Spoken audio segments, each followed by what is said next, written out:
시청자 여러분 안녕하십니까.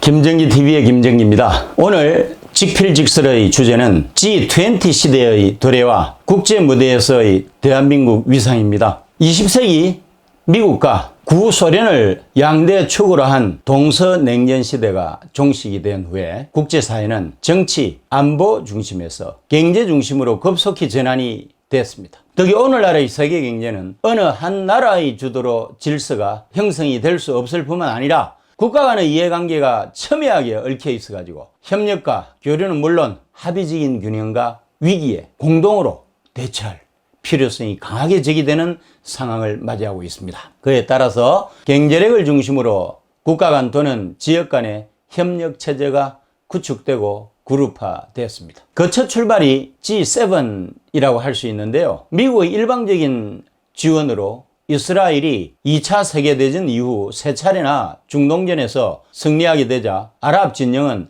석유 카르텔을 결성해가지고 석유 불매 운동을 전개했습니다. 그로 말미암아서 서구 국가들이 석유 사재기가 벌어져가지고 단기간에 유가 상승으로 이어졌으며 1974년 전 세계적인 석유 파동을 일으키게 됩니다. 전혀 예상치 못했던 석유 파동을 극복하는 과정에서 미국은 스스로의 힘으로 위기를 극복하기 힘들다는 사실을 깨닫고 전후 세계의 경제를 이끌어왔던 영국, 프랑스, 독일, 일본과 함께 G5를 결성하고 공동 대응 체계를 갖추었습니다. 그리고 1975년과 1976년 이탈리아와 캐나다가 이 체제에 합류를 해서 우리가 요즘 흔히 말하는 서방 G7이 결성된 것입니다. 여기서 G는 그룹을 의미하는 것이고요. 그 외에 소련의 와해로 동서냉전 시대가 종식이 되고 경제를 중심으로 세계 질서가 형성되는 과정에서 1997년 아시아 금융위기를 맞게 되었는데요. G7은 이를 계기로 해서 러시아를 영입해서 G8로 형성을 하기도 했습니다. 그러나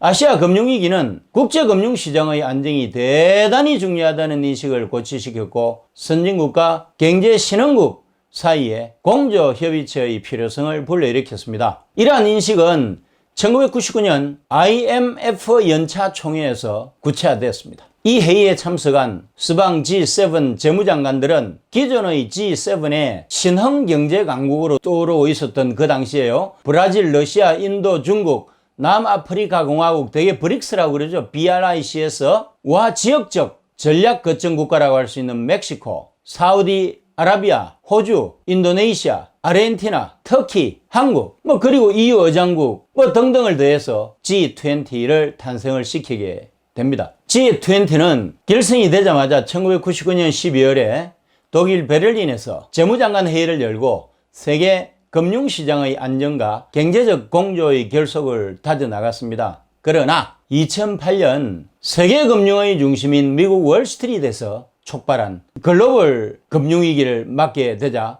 기존의 재무장관 협의체로서는 한계를 느끼게 됩니다. 그래서 G20 정상회의 체제로 격상을 하게 되죠. 그리하여 G20는 경제적인 측면에서 세계 질서를 일컫는 새로운 개념으로 막강한 영향력을 지니게 되었고요. 2008년 11월에 미국 워싱턴에서 첫 G20 정상회의가 개최되었습니다. 이어서 2009년 4월에는 영국 런던, 2009년 9월에는 미국 피츠버그, 2010년 6월에는 캐나다 토론토에서 잇따라 정상회의를 열면서 세계의 경제 안정과 질서를 협의함은 물론이고 정치, 인권 문제까지 다루었지만은 또 다른 난관에 봉착하게 되었습니다. 기존의 선진국들인 G7과 신흥 경제 강국이라고 할 수 있는 브릭스 국가 그리고 지역 거점 국가들 사이에 이데올로기의 차이가 크고 미래 경쟁력 강화에 대한 견제 등으로 해서 발생하는 간극이 너무나 크다는 것이 걸림돌이자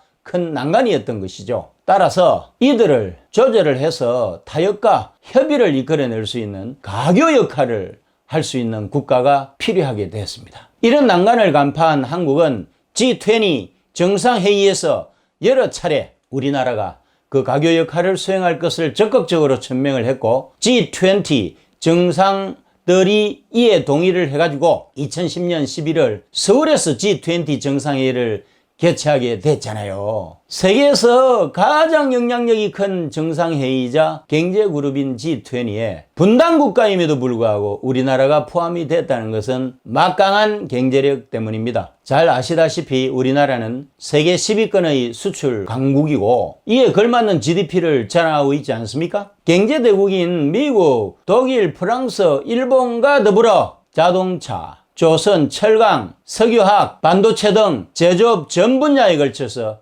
전 세계적으로 우위를 차지하고 있습니다. 우리의 경제력은 GDP 수치를 제외하고는 세계 7위권인 이탈리아를 앞지르고 있습니다. 그렇지만 이와 같은 경제적 위상에 비해서 우리의 정치적 위상은 세계 30위권으로 다른 G20 국가들에 비해서 많이 뒤처져 있었습니다. 1991년 유엔에 가입을 했고요. 1996년 선진국 그룹이라고 할 수 있는 OECD 국가가 되었음에도 불구하고 국제사회에서 우리의 경제력에 걸맞는 외교력을 인정받지 못하고 있었던 게 사실이었죠. 물론 거기에는 우리가 분단국가로서 국제사회의 역학관계에서 불리한 요소도 작용하고 있었던 것은 부인할 수 없는 사실이기도 합니다. G20 국가들의 국제적 위상을 살펴보게 되면은 G7이죠. 그 다음에 브릭스죠. 지역 대표 거점 국가죠. EU 의장국 뭐 이런 순서잖아요. 우리나라가 역할을 수행할 수 있는 가교국은 그 중간에 위치한다고 볼 수 있는데요. 이것은 대략 세계 12위권 정도에 랭크된다고 보시면 됩니다. 따라서 세계 12위의 정치 외교적 역량을 지닌 국가로서의 위상을 정립해 나가려고 하면은 앞으로도 계속해서 정치적 외교적으로 총력을 경주해야 됩니다. 그냥 되는 건 아니에요. G20 정상회의는 출발한 지 얼마 안 됐지만은 그래서 아직 걸음마 단계지만은 세계의 경제 질서를 확립하는 데 크게 기여하고 있습니다. 앞으로는 정치, 군사, 문화 등 모든 국제적 이슈를 다루는 가장 영향력이 크고 구체성을 지닌 기구로서 확대되어 나갈 것임이 거의 틀림이 없습니다. 우리 대한민국은 막강한 경제력을 바탕으로 당당하게 G20 구성원이 되었고 모든 이해관계를 조절하는 가교국의 위치에 오른 것은 실로 긍지를 가질 만한 일이 아닐 수가 없는 것입니다. 경제력뿐 아니라 국제사회에서 정치 외교적으로도 12위에 해당되는 위상을 갖추게 된 것이 우리나라 국가 발전으로 보면 엄청나게 큰 기회죠. 이렇게 올라간 위상을 계속해서 다져나가는 것은 이제 우리 모두의 몫에 해당이 됩니다. 지도자 국민이 한마음 한뜻으로 앞만 보고 나아가야 할 참으로 중요한 시기인 것입니다. 계속해서 12위를 유지하기도 결코 쉽지 않다는 말씀입니다. 감사합니다. 영상물 아래에 있는 구독 버튼과 좋아요 버튼을 눌러주세요. 자유우파와 대한민국의 재건을 위해 고군분투하고 있는 저에게 엄청난 힘이 됩니다.